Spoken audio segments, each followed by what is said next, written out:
Black Cat Lounge is sponsored by Beacon, a home for those who have a passion for filmmaking and the unusual.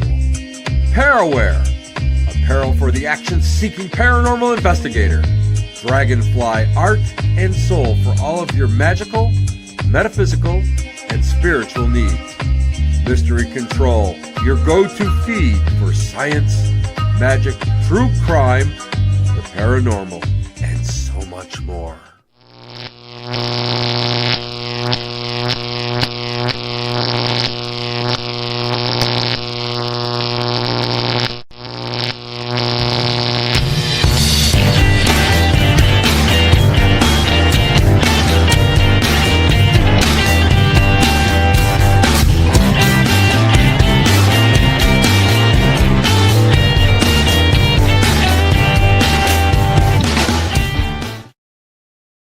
Hey everybody, Tim Shaw here, and I've got a great show because I've got an excellent guest.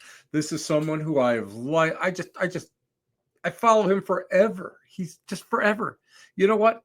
I remember when he was a kid. Wait a minute.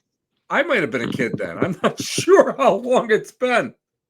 But anyway, I wanted to thank everybody for stopping out at the Forsyth Tavern in Cambria, New York, last week Friday, and I did a presentation on Victorian mourning practices, and it was great, and I really loved it. And they went out of their way to make the place really look phenomenal, and I just loved it.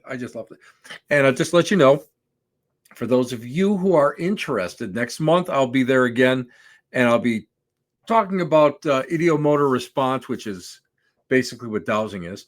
We'll be talking about that, and then we'll do a paranormal day in in August. We'll do it then. So come on out. Now, let me go and let me just welcome someone who I met many years ago. I don't know if I had hair. I don't think I had hair then either. But, I might have had a little bit more hair here in the middle, but anyway. Daniel holds a master in arts and communication studies and has participated in several reality programs. He is a senior marketing manager. He's one of, this guy is amazing. I'm not just, you know what? I'm going to throw my script away. This guy's a Renaissance man. He's a Renaissance man. You want to know why? He is very, very successful in what he does. It's amazing. It's amazing. He is also, I met him when he was a skinny kid that was on a TV show back in the day, and it was great. It was called it was on the Old Biography. Oh, we're talking a couple years ago. The Old Biography channel. It was Haunted Encounters Face to Face, which I loved, and then this skinny kid morphed. Wait a minute, before we go into, let me show you what this skinny kid morphed into, and we'll talk about this. There he is. Look at this guy. He was not like that when I first met him, and we'll talk about that too, along with his illustrious career.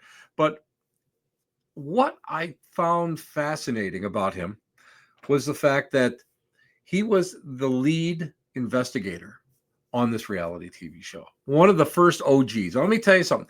He's, back in the day, everybody was out there looking for talent.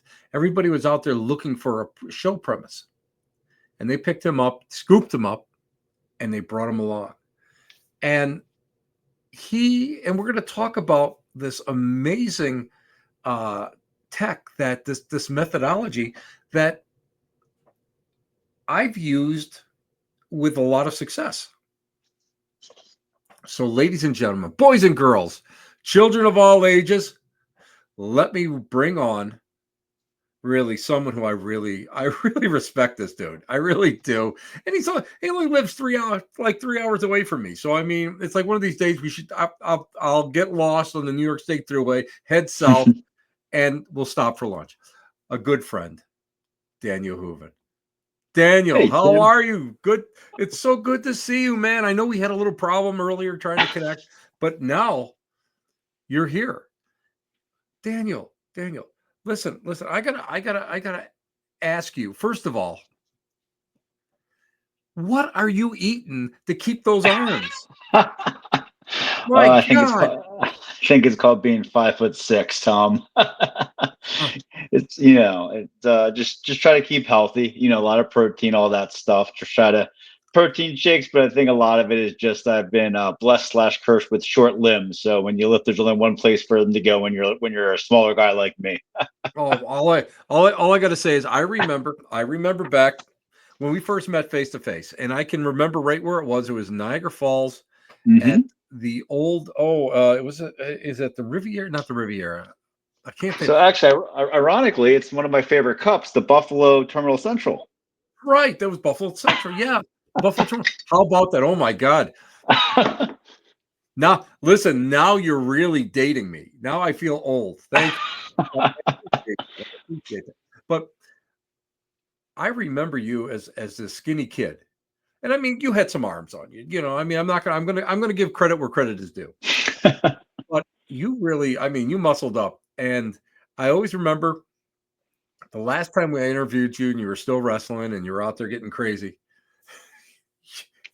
You're like a Goliath now. Oh, well, you're too kind. Yeah, you're too No, kind. no, no, no, and you're still out running marathons and everything else. I aspire to be like you, Dan. That's just the way it is. I aspire to be like you. But I will say that I do hold you up in high esteem because I think to myself, you know what? It's just great that you take care of yourself in that manner. And guys like me just we're just getting back to rebuilding.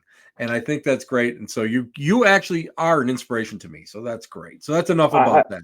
No, I appreciate that, Tim. But hey, don't discount yourself. I always say, the anybody that shows up is putting in the work. So I mean, the Long Christian Nation, everything you're doing, it's a good thing. I hope to be where you're at when I'm at that point. We're not that far apart. So Oh, oh, oh, but oh no. Oh no. but when I'm retired, I hope to be still going as strong as you are and keeping myself as busy. So the respect's mutual, Tim. I think you're a wonderful guy. That's thank you. Thank you so much. I appreciate that. Coming from you, that's high praise. Okay, enough of this mutual admiration society. That's enough of this stuff. Let's go. I want to talk to you about, the paranormal. It's great because I'm honored because I know that you don't do a lot of interviews or anything anymore about the paranormal.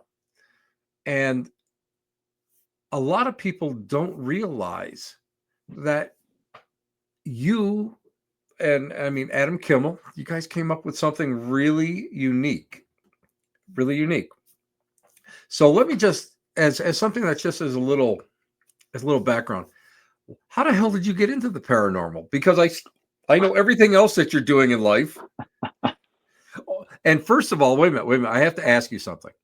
Does your wife understand that you have like lived multiple lives and and and there's just so many different little facets of you? Does she realize this now?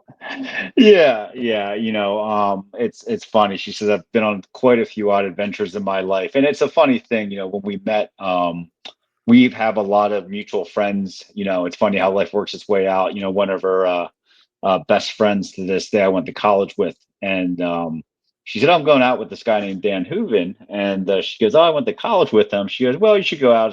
It's not like you guys are going to get married anyway." And that was three. 3 4 years ago. So, but yeah, she knows I've been on a little bit of an adventure. That's excellent. That's great. And she still married you. That's everybody asks Yeah, me the same thing. For 43 years, I'm still married, and it's always an adventure. And my we're wife lucky will be the men. first. My wife will be the first one to tell you that. Now, Ray. Oh my God, Ray Goose is in the Goose Man is in the room there. Uh, Dan, tell everybody how you got involved in this.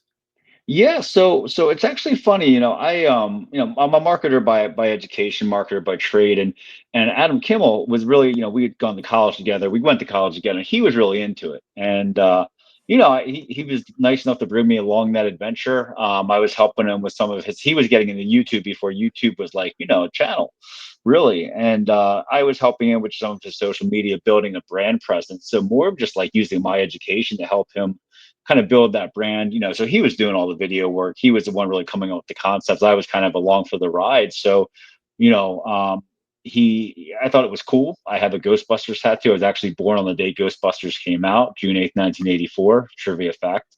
And I was always interested in it to an extent, but I didn't know like you could go do it. You know what I mean? Mm-hmm. I didn't know you could just go and do it.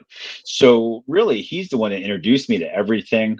He took me to Villisca with him. My first ever paranormal investigation was actually at the Villisca Axe Murder House. He brought me along with him to talk about baptism by fire.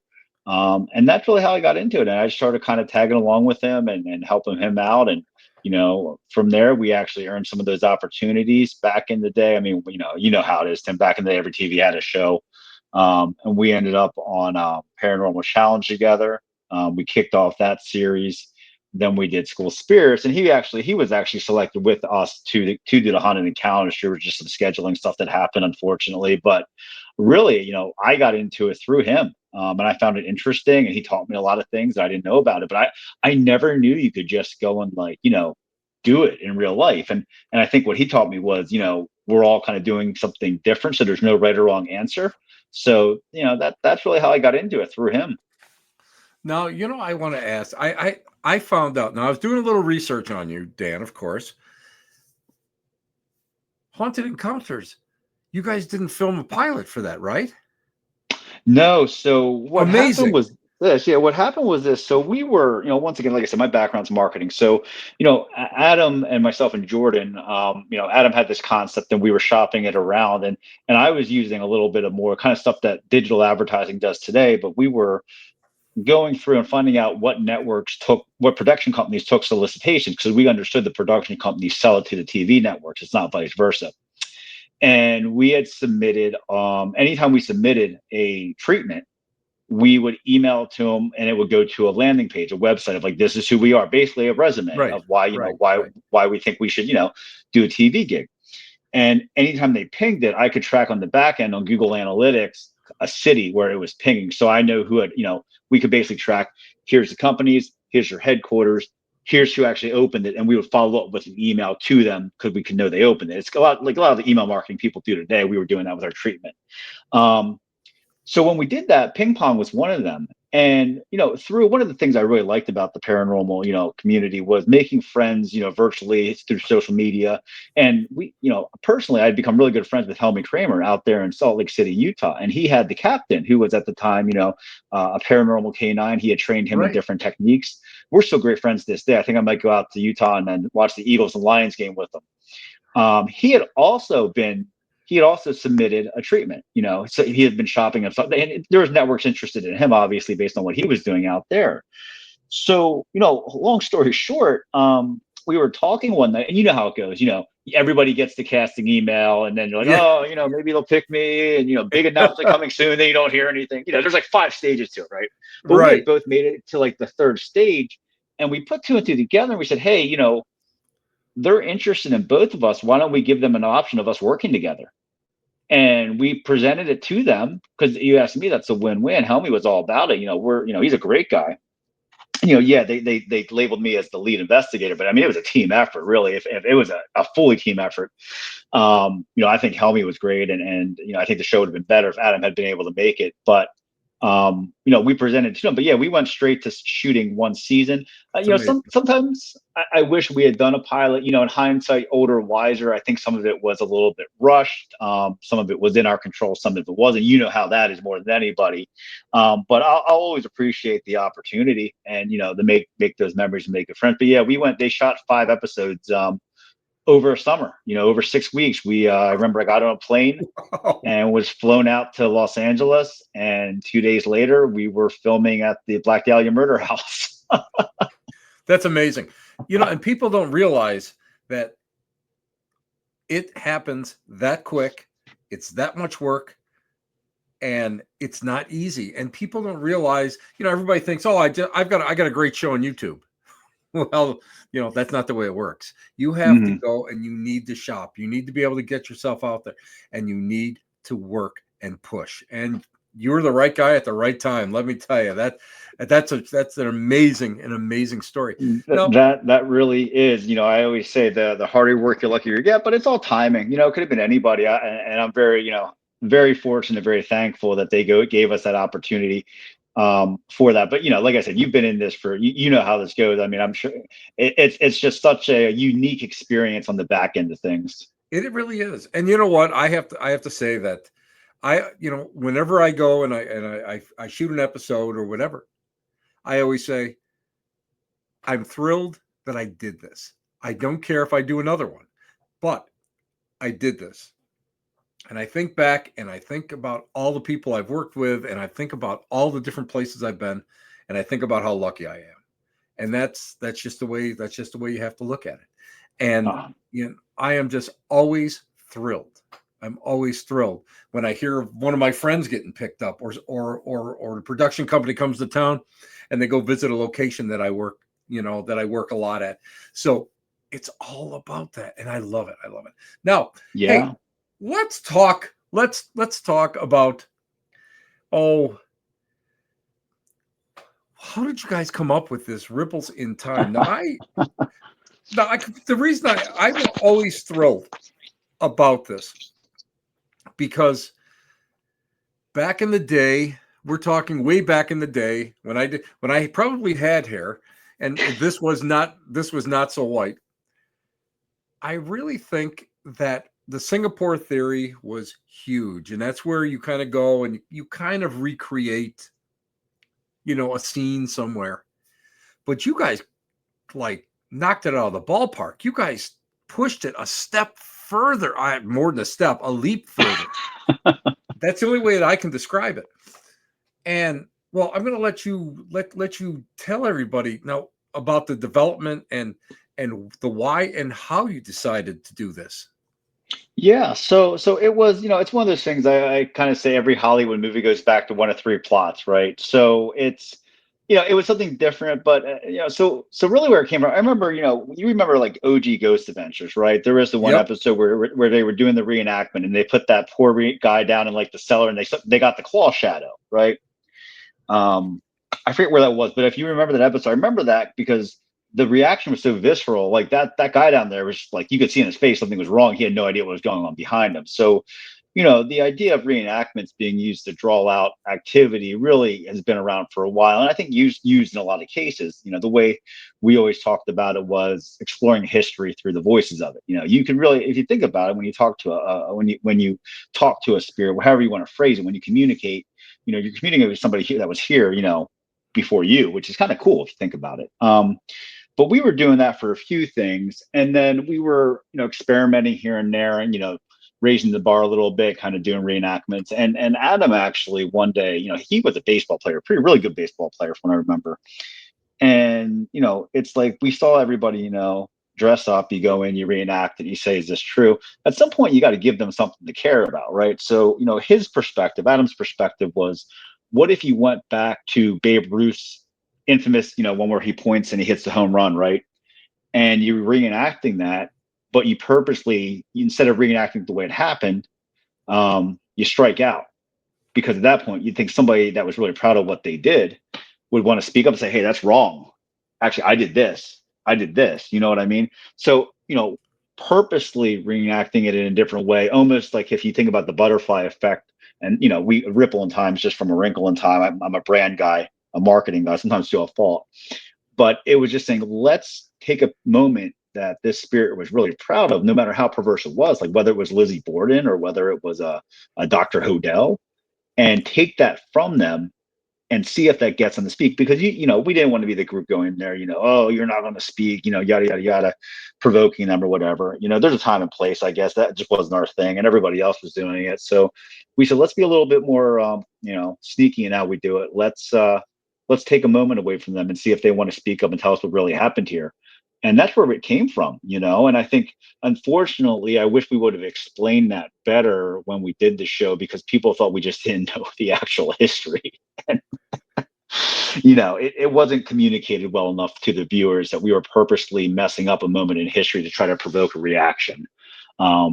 So, Yeah. That really was from Adam's perspective. He came up with that, and we ran with that. But I mean, if you think about it, if Lizzie Borden was really proud of what she did in a sick way, we got the EVP hatchet. And also, you know, at trying to think, Eastern State Penitentiary, you know, we purposely put Jordan in a male in an outfit and said, look, there's a woman.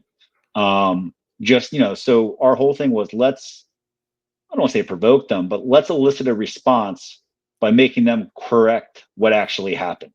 Right. And, you know, I thought that was a pretty cool way to go about. Did it work every time? Absolutely not. I mean, especially if it was just, residual, you're going to get what you get. I think one of the creepiest EVPs I ever got was residual because it was nothing intelligent. It was an accident. We were in Penhurst and we had left an EVP flare all night. And in the middle of the night, you could hear feet running inside the hallways. And, that was nothing we provoked. It was just residual, I think, I don't know. But that was creepy. So yeah, to go back to answer your question, I get long-winded sometimes. Adam had that idea of, what if you take something that somebody's proud of and you purposely reenact it incorrectly? That should elicit a response. Even if they don't want to talk to you, they're going to say, no, that's not how it happened. This is what happened. Now here's something that I've always wondered about. Okay, residual just goes and it's on repeat. It's on a loop. What happens if you turn around and it's residual and you're there, like you said, you're just tweaking it in a different direction? Do you think that the energy, now being a spiritualist myself, I mean, thoughts are things, everything's energy, Mm-hmm. the whole frequency thing.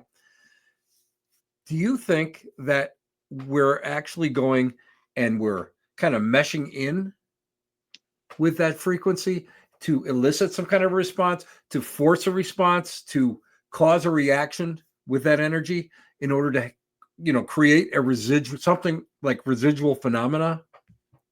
Yeah, I think that I'm an energy guy too, and I think that makes a lot of sense. And I've actually always wondered that about ridges, or like, what happens if we interrupt that? What happens? I Right. actually asked this. I asked the question once, and it's a silly question, but I said, "So what happens when it's daylight savings time?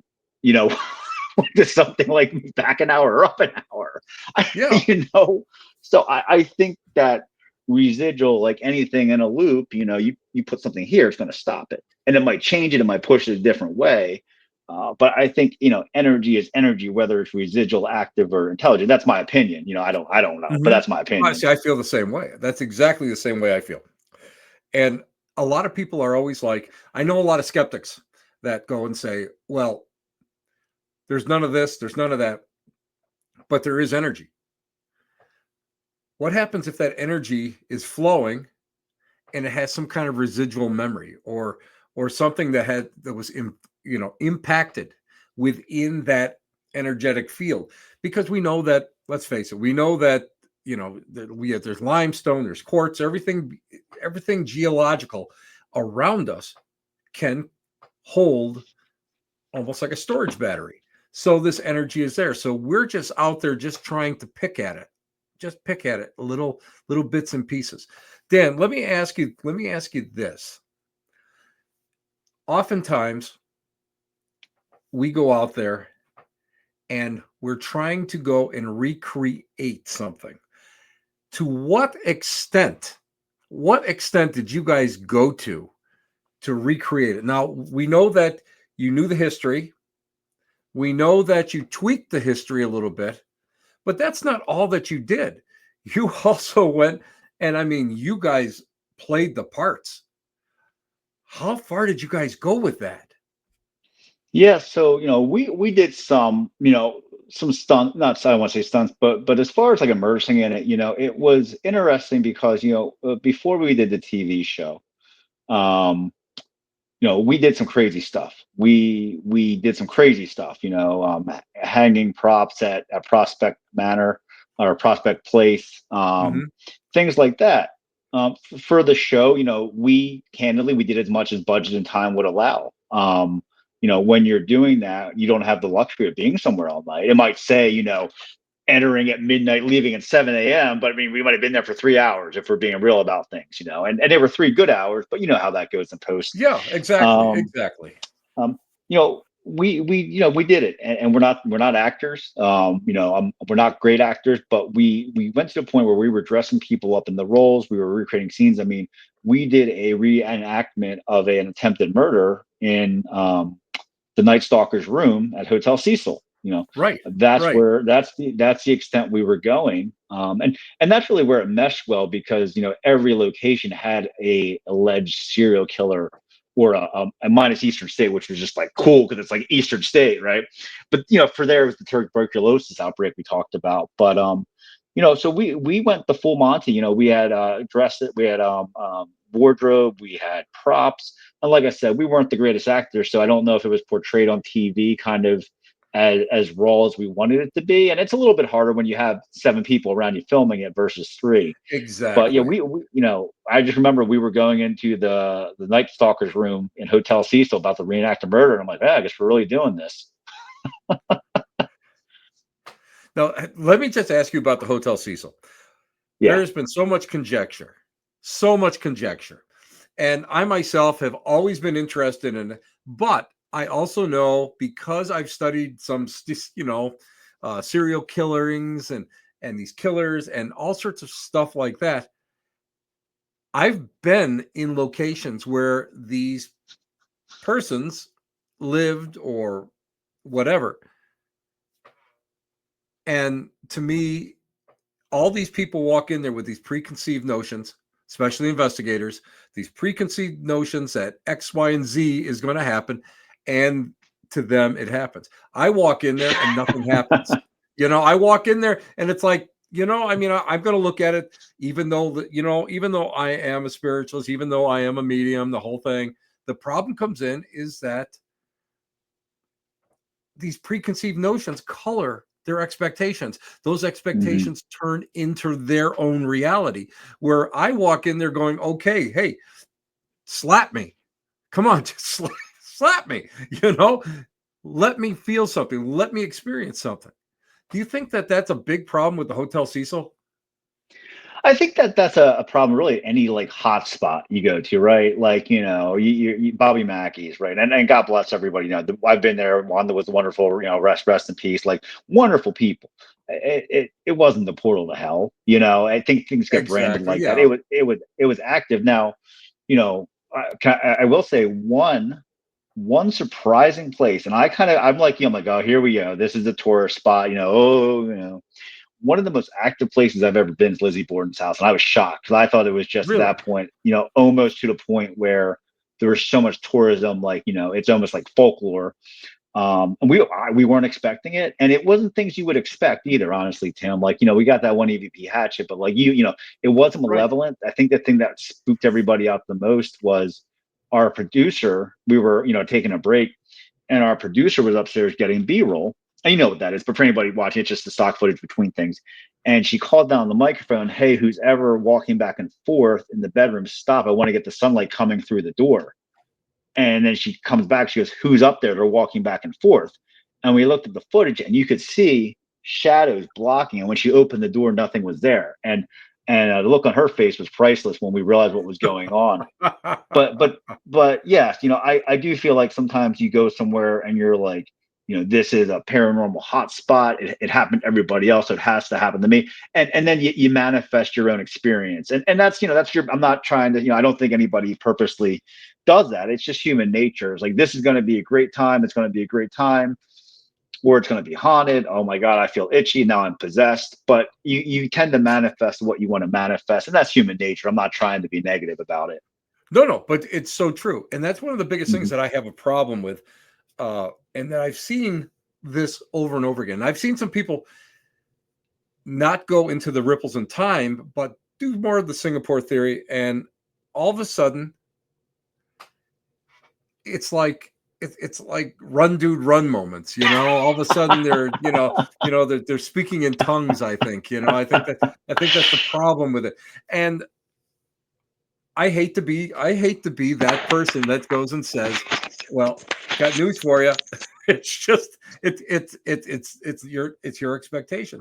Now Barry Kling's in the room, and Barry from Ghost Lab, Yeah. and they did a lot of that, and they did a unbelievable episode in a prison during an uprising, and they did the same thing where they had gone and everybody was in uniform, and it was the reactions were great.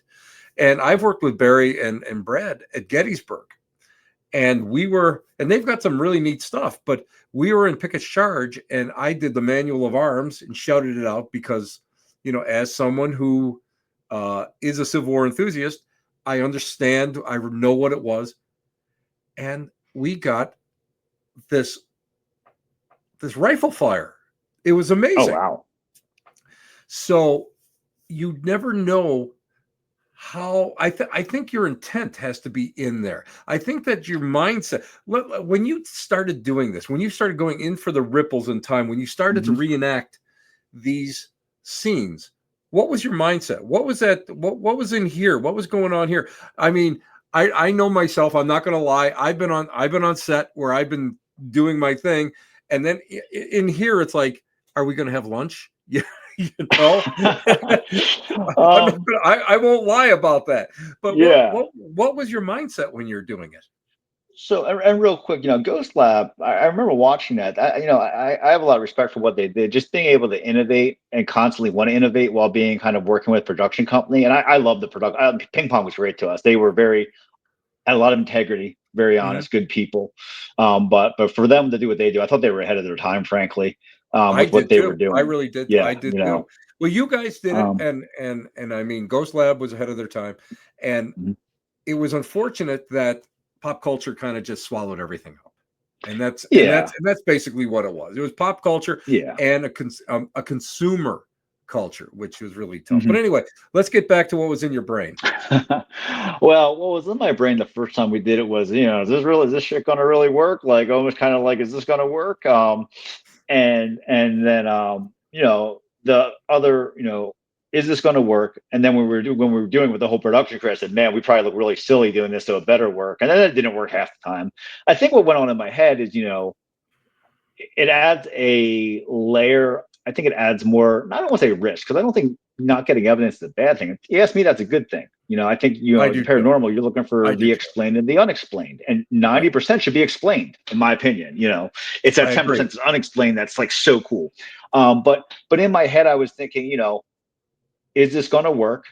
And if it doesn't, should we just go back to reenactments? And I was also honestly, Tim, I was so like, I don't want to say the word ignorant, but so new that I was almost like a freshborn baby in the paranormal world. Like I didn't have any preconceived notions. So as we're doing this, I think my main thing was, is this going to work? And if not, what do we pivot to? And Right. those were just, I will say some days it was like, when's lunchtime? I'm not going, I'm hungry. Let's go eat. But I think a lot of it was just, is this going to work? And also, is this going to translate well? That's huge. Translation, because I Mhm. know people have come up to me, a lot of producers have come up to me and said, we know that you do seance. We know people have sat in your circles and said, holy crap, this is like something it's just amazing. But I can tell you, after watching really good people, dedicated people doing seance on TV, it does not translate well. It will not translate well. And it just, no matter what you do, the only way to make it pop is to fake it. And that's why I'm always, I'm very, very careful of what I do when they ask me to do something on TV. Yeah, And no, you know what oh, you I'm mean. sorry. Yeah. No, but I mean, let me just ask you this. Did you ever have pressure? Now, I was in a situation when I was filming a pilot a couple years ago, well, more than a couple years ago at Fort Mifflin. We had pressure from the production company to make it pop, which means it doesn't matter if it fakes it. Just make it pop. That's all we care about.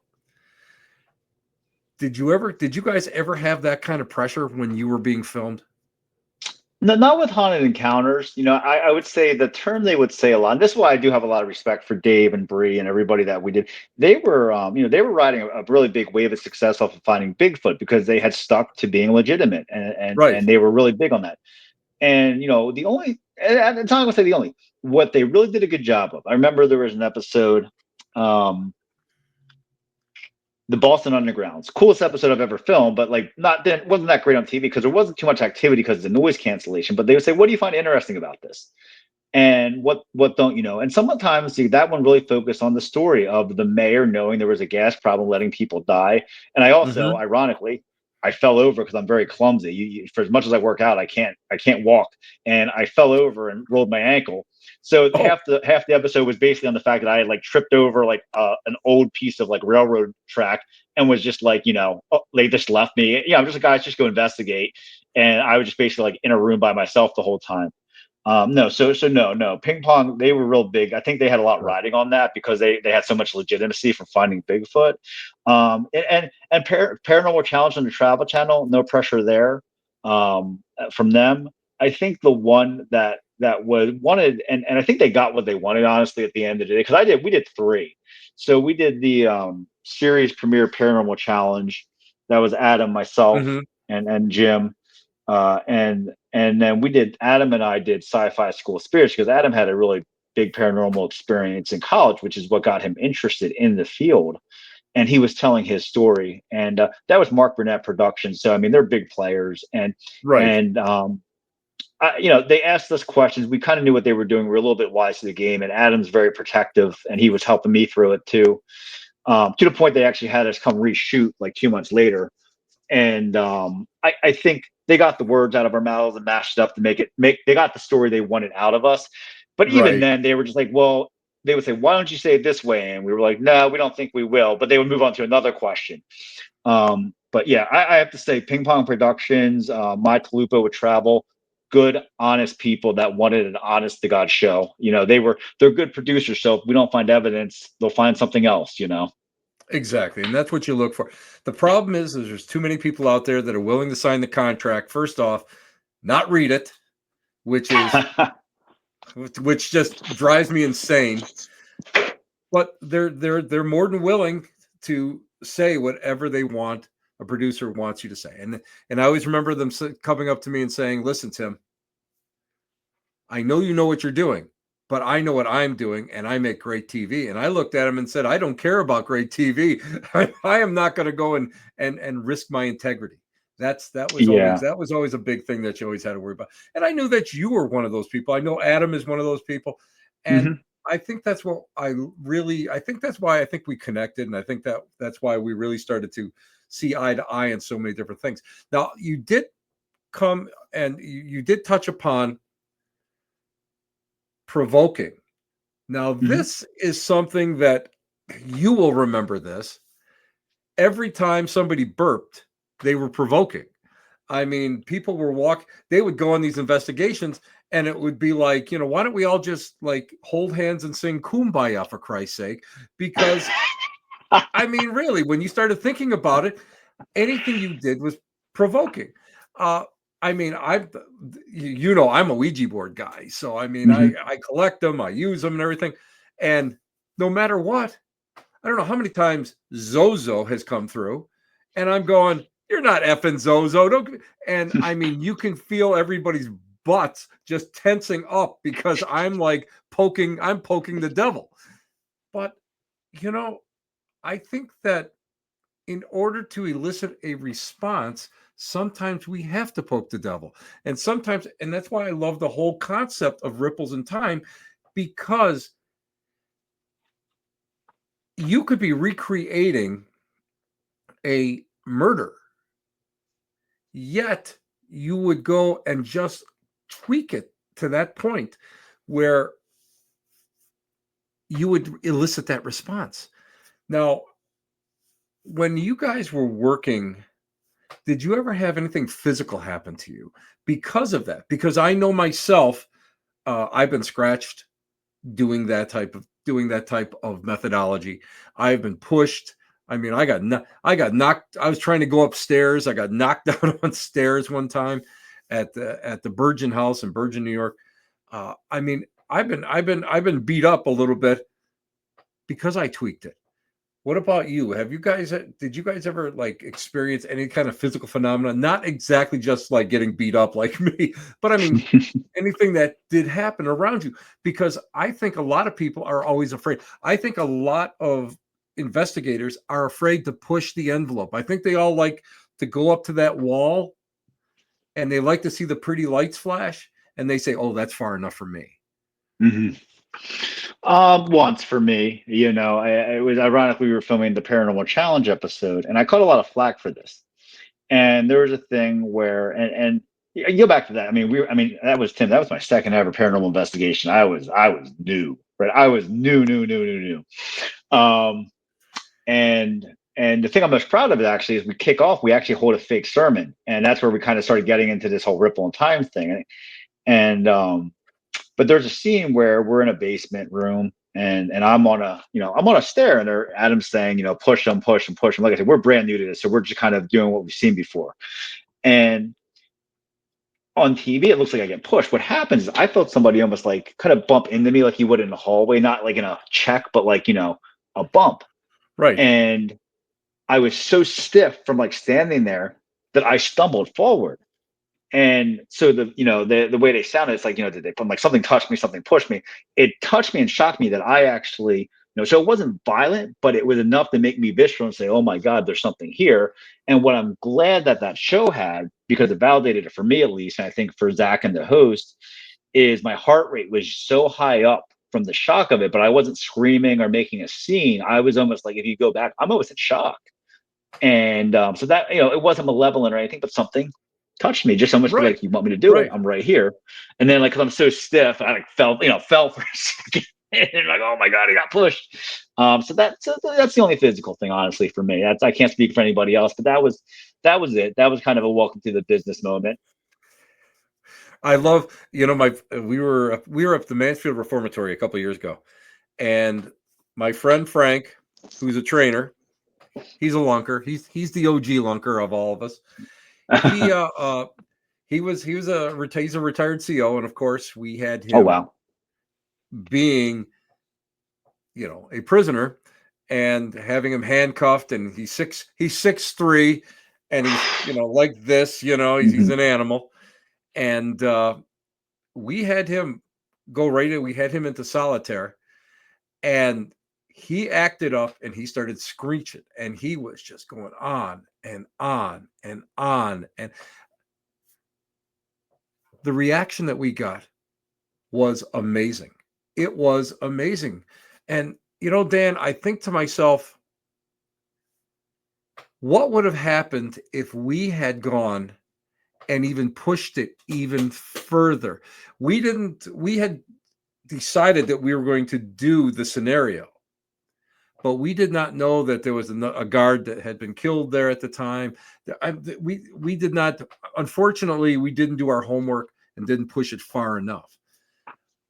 Do you think, in your estimation, that if we had gone and recreated that point to where, let's say, the guard was assaulted, do you feel that there would have been a good possibility of really bringing that energy together and just eliciting some kind of maybe physical phenomena?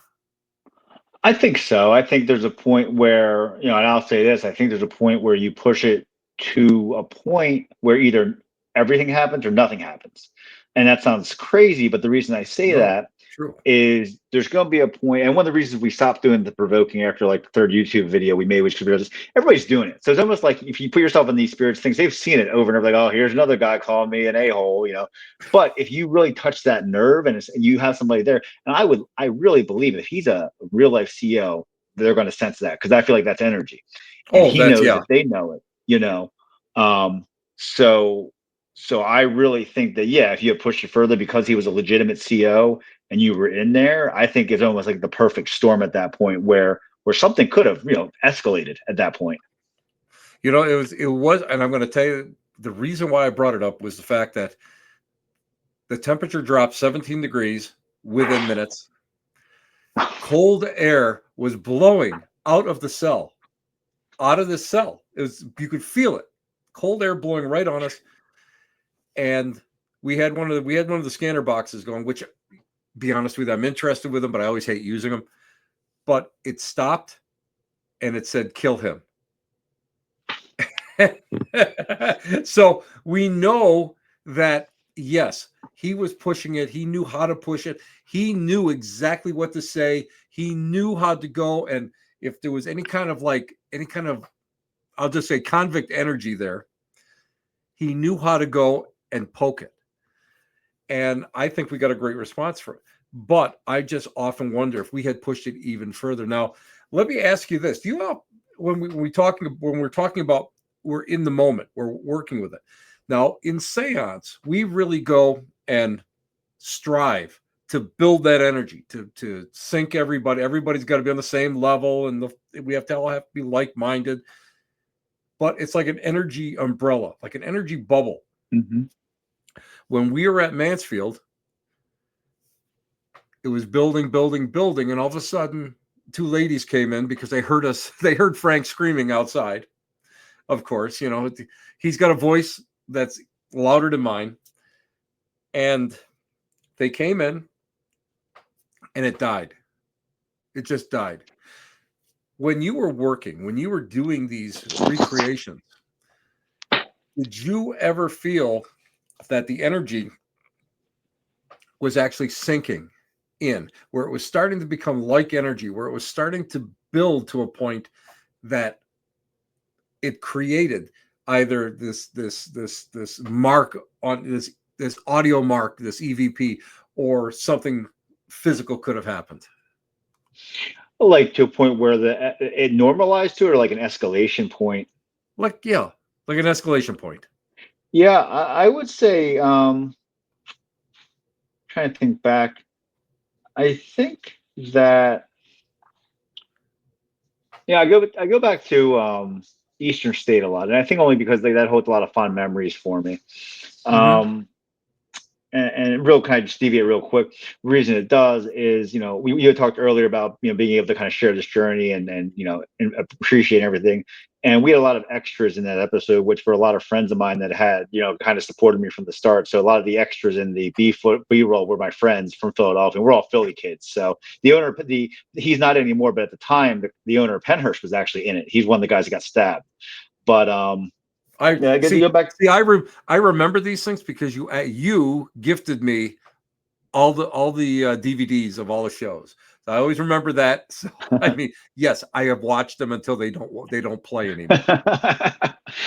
No, I think so. I go back to you go, and this is almost the opposite. It's almost if I wasn't paying enough attention, and it made them, upset. Truth be told, Tim, so Eastern State was a 2-day film, so it was long days there, right? I mean, Right. and I was all about it. I mean, to have access to Eastern State with 4 people for 2 days, like, yeah, sign me up. I'm not leaving that place, right? Yep. Yep. Um, we were in solitary, and the production plan was day one. It was going to be Jordan and I were going to, they were kind of, they're going to film both sets, but they were going to split us up and have Jordan and I go day one, and day two was going to be Helmy and Chelsea and the captain, right? From a shooting Mm-hmm. perspective, that's really smart. Focus on one group, then the other group, and you come back at the end of it. And so I don't want to say I was relaxed, but I was kind of like, okay, well, I'm going to go to solitary. We'll do some quarantines here. And I was kind of almost going through the motions, if I'm going to be honest. Like, is there anybody here? Things like that. And it's 3 in the morning, legitimately 3 in the morning, and I'm tired, man. I'm tired. I'm on day two. I'm tired, right? I'm falling asleep, and I'm like, man, I hope they don't film this. And I'm getting pretty tired in here. Does anybody want to say anything? And I get RAPE him. It's clear as day. And I'm like, oh, and it was so clear. So I think almost the fact that I wasn't engaging with him. Now on the flip side, I'll give you another one. Eastern State, for a while, they put a bag over your head because you weren't allowed to see the identity of each other. Right. Right. And Right. we had been joking with Jordan all day, like, hey, you're the first girl these spirits have seen, blah, blah, blah. Jordan's a great sport, right? And we put her and Helmy and me and everybody in the bag outfits. And we walk around and we get an EVP clear as day look. There's a woman. And that blew us away because she had a mask on she had a bag on the whole time. So I think now that wasn't, provoking or being mean, but we struck a chord because I almost was insulting them by basically taking a nap in solitary where these dudes lived for 30 days at a time, which is, Right. ignorant if you think about it.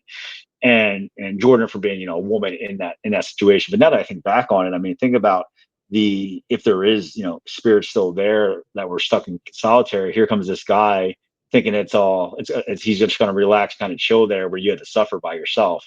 So Right. I think Right. those were two examples. I'll tell you, it's amazing. Now, let me ask you this. I know you're a believer, but how skeptical are you when it comes to things that happen to you? I think the term skeptic. I'm a realist. Like I said, I think I Mhm. look paranormal as the explained versus the unexplained, and the unexplained is the unexplained. And that's the cool stuff. I think that I believe in doing your due diligence. I believe in ruling out natural causes. I believe in ruling out technology glitches, but I also believe there's sometimes you can't explain what's going on. So from a skeptic perspective, I'm skeptical enough to keep myself honest. And I'm also Right realistic on. enough to ask people that know more than me what something could be. I look at a picture, and just because I can't explain it doesn't mean it's something supernatural. I want to give it to somebody like yourself, somebody that might be on the property, somebody that may be a guide there.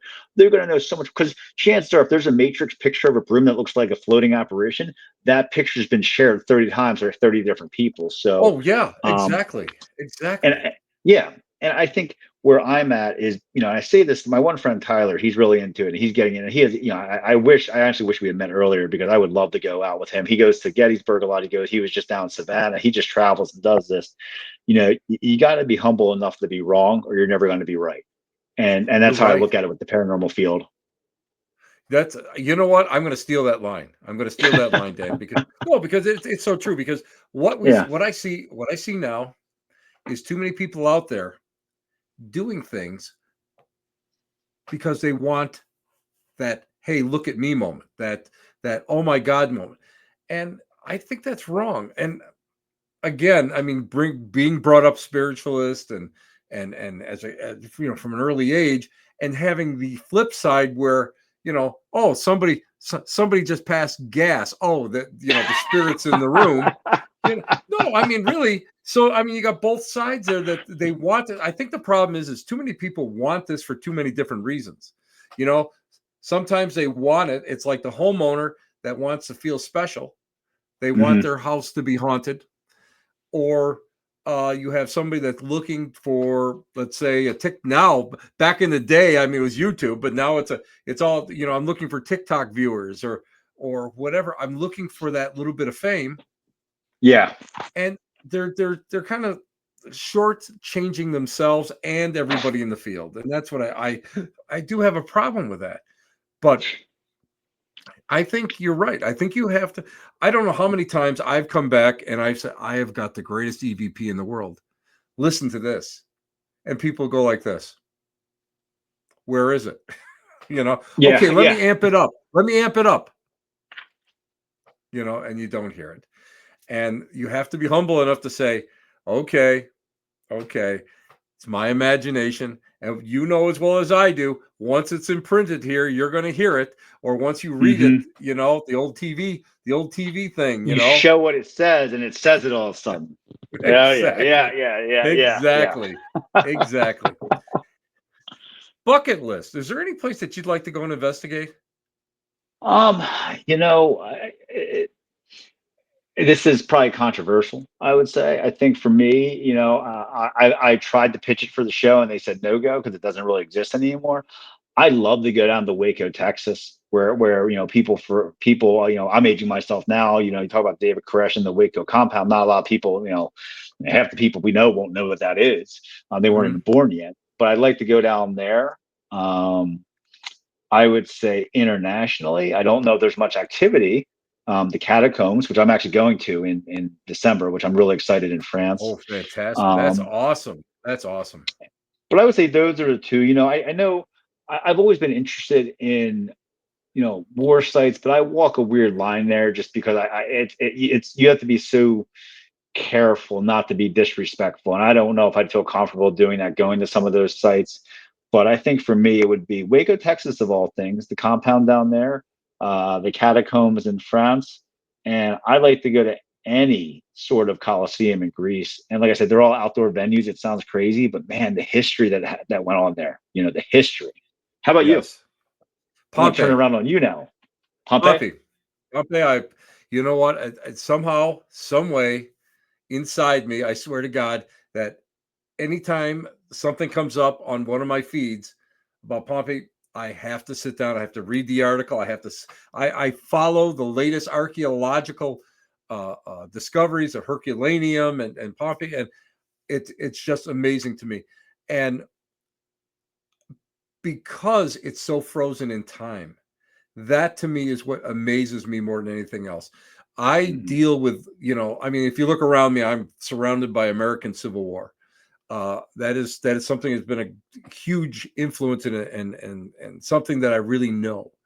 But there is a gap, always a gap. Even though I'm a direct lineage and everything, there's a gap. Pompeii, if you go to Pompeii, you go to Herculaneum, that gap isn't there anymore.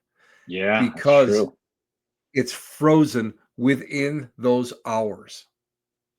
And the tools and everything, everyday life, the everything is still there. And that to me has got to resonate so strong.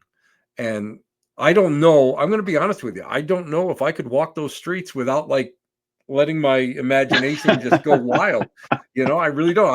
I'd be seeing togas like all over the place. I swear to God I would. So that I would love to go see. And I will say that I would love in the United States, uh, I have to say that now I have extensively explored. You've been everywhere. You have been Uh, everywhere. well, I don't know about everywhere, but I've extensively explored a lot of battlefields, and I've walked every battlefield that my great great grandfather fought on, and his father-in-law actually fought on. I mean, I was in those positions, I was in those trenches, I was all over there. But in the United States, what I really want to go to see is Valeska. I'm not going to lie. I'm not going to lie, because it is uh it's an unsolved murder. Even they have suspects, you know that, Mhm. but it's an unsolved murder. And I have talked to so many people that have stayed in that house, and the way the experiences were for men and women. So I would like to be able to go there and experience that for myself. So those are the two places that I would love to go to. That's awesome. Yeah, and Velisca was like, I mean, that was quite the experience, and I hope you get out there. It's quite the experience. We'll get there. We'll get there. We'll get there. I got a huge question for you now. Okay. You're sitting down, right? You're sitting down. Yeah. Huge question. If by chance the stars are all in alignment, okay, we're all in alignment. If by chance I would put together a small invitation only investigation within easy driving distance of Pittsburgh, would you be interested in joining us? I absolutely would. I absolutely would. Fantastic, because I 100%. I have 100%.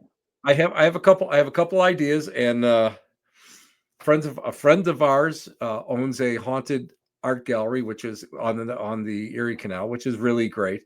But Mhm. I have something else in mind that I would really like to be able to go and perhaps do a Ripples in Time. It's a Victorian house that was a sanitarium, and it's not that far away from either one of us.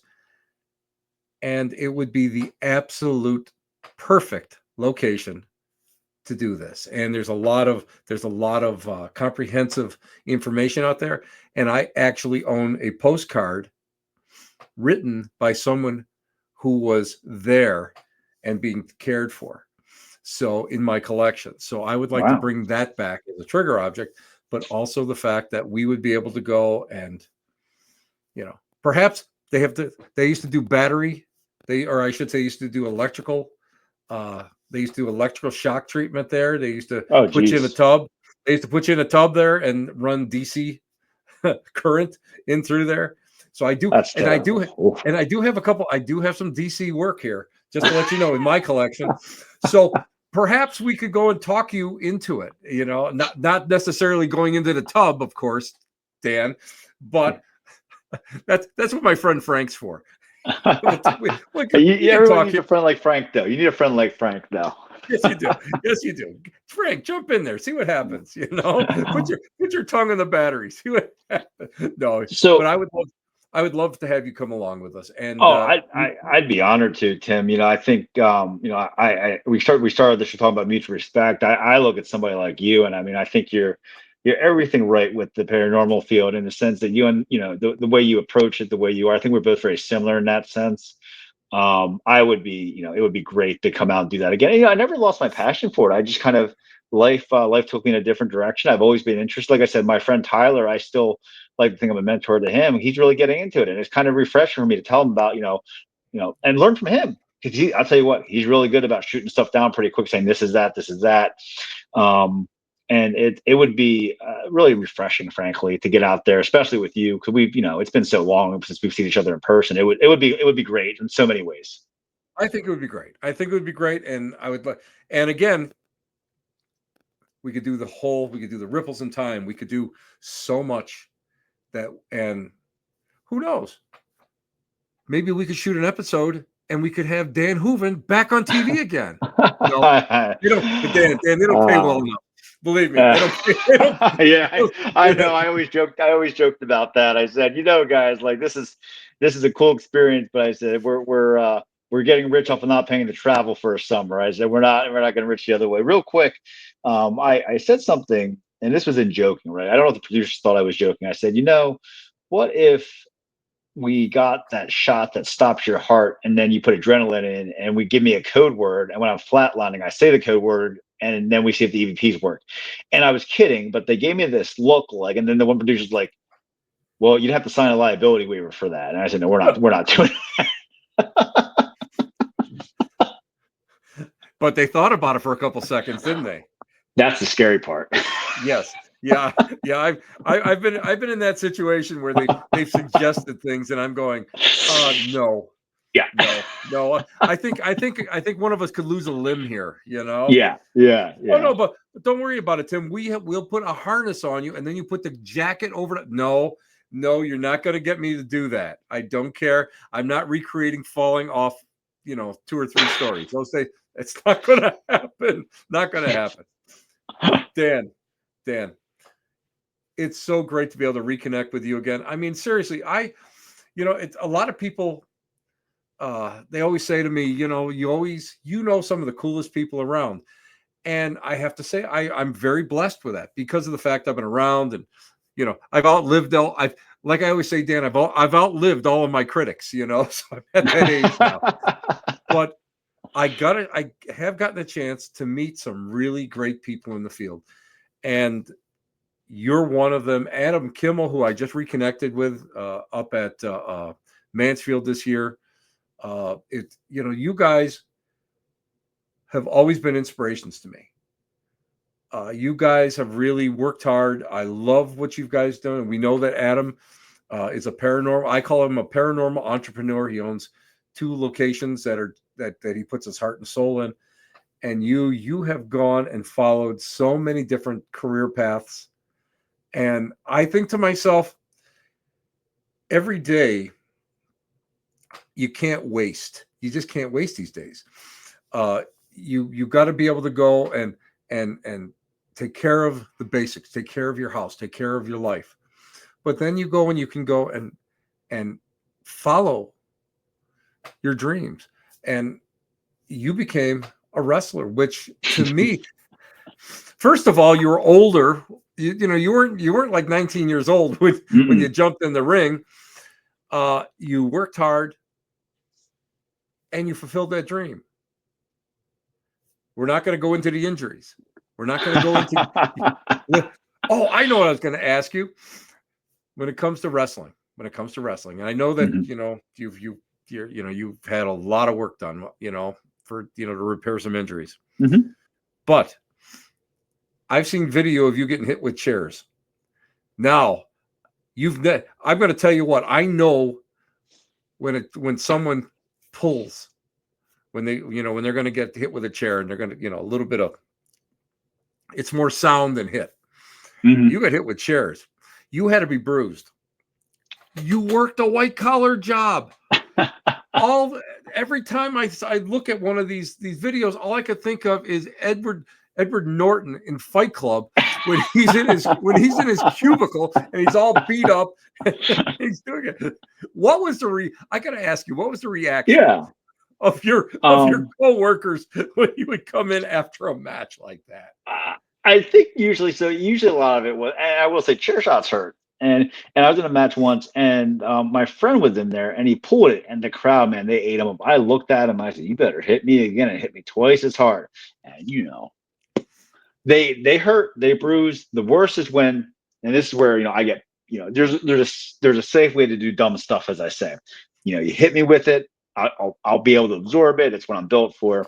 It's when they swing and it goes sideways because it cracks into your back on the side. That's where it actually hurts the most because that's a round edge.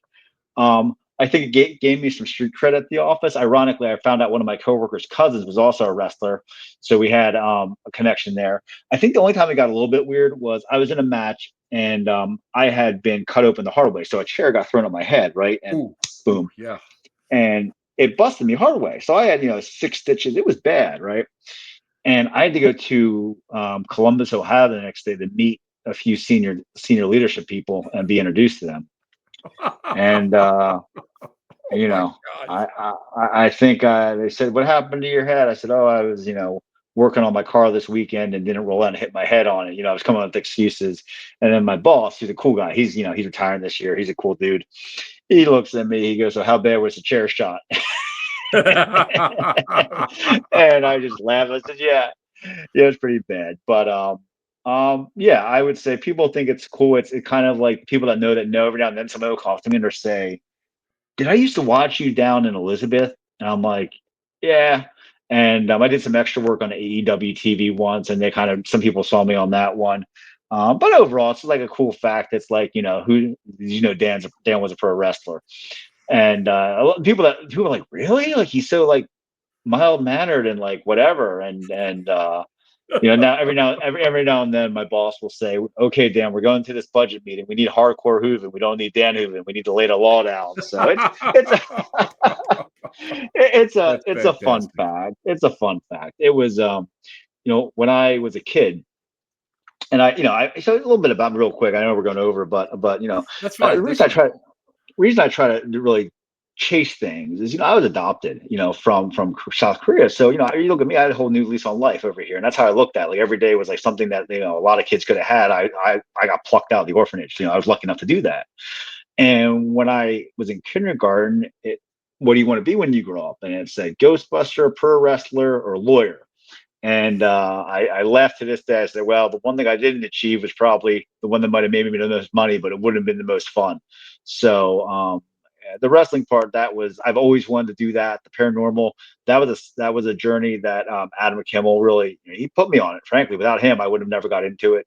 And I think what he's doing, like you said, I think he doesn't get enough credit for what he's doing because he's actually out there like doing it. Like he's doing the dirty work, keeping those locations alive. And we fell out of touch a little bit ago, but he's he without what he's doing, he's very ahead of his time. And I think I would love to see him be able to do this forever because I know it's what he loves to do. He genuinely loves the field. But yeah, the wrestling, man, it's cool. I'm very fortunate. I'm very fortunate. That's all I can say. And the cool thing about wrestling, which parallels to paranormal, you meet people that you're friends with for life. And there's people that I haven't seen in years, but we'll talk every other day. So that's the coolest part of sharing that journey and meeting people along the way. It's so true. It's so true. And every day, I always tell people, every day should be an adventure. You have to always be looking forward, stepping forward, being better than what you were yesterday, pushing yourself. And when you do that, you never, ever, ever, you'll never, ever have really bad days. You have, you have a little 100%. couple gray, get a couple gray clouds now and then, but that's being human. But you never have bad days, and that's something with me that I pushed myself.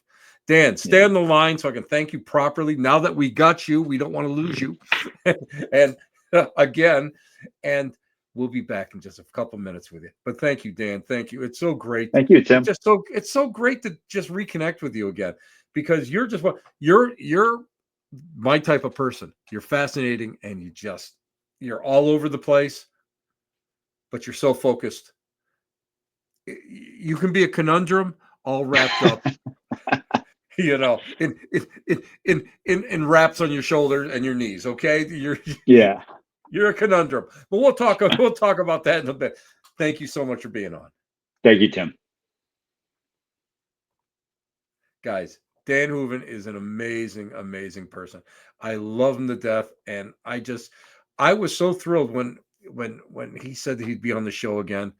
And I know that he doesn't do a lot of different shows, but he's one of the OGs. That's why I love talking with him, and I love picking his brain, because he thinks outside the box. But he's also someone who's so multifaceted, and he sees life differently than how many people out there do.